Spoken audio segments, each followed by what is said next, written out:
Sa Cebu City, pininsala rin ng Bagyong Tino ang ilang mga bayan sa lalawigan ng Cebu. Sa Talisay, balot ng putik ang mga ari-arian. Wala rin daw tubig sa ilang bahagi ng syudad dahil nga sa nasirang tubo ng water provider.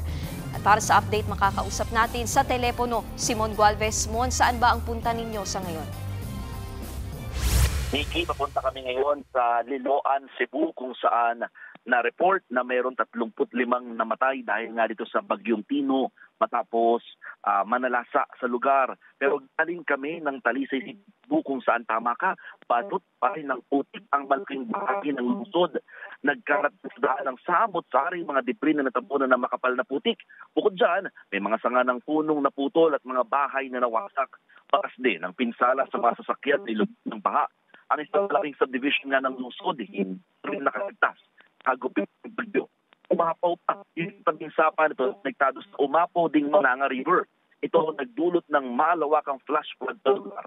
Kwento ng mga residente, umabot hanggang leeg o mahigit 5 talampakan ng lalim ng tubig sa lugar. May ilang bahagi pa nga nito na lampas tao o umabot na sa isang pagkaging baha.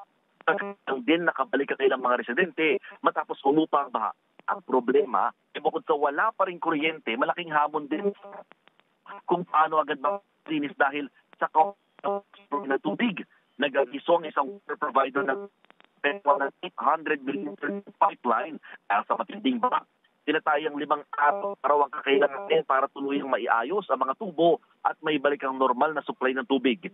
Sa paraan ng Cebu Provincial Government, initial bilang naman ng mga nasawi sa Talisay. At ngayon na habang kami ay patungo dito sa Liloan, matinding traffic na rin ang nararanasan para naman sa mga kapatid nating papunta ng Northern Cebu. Ito kasi yung kailangan daanan muna nilang bayan bago umabot sa pinakabandang norte. So asahan na ang mabagal na daloy ng trapiko sa mga motorista.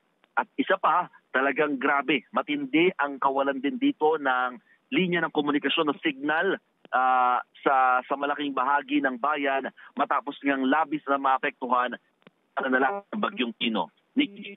Yan ang Express Report ni Mon Gualvez mula sa Cebu.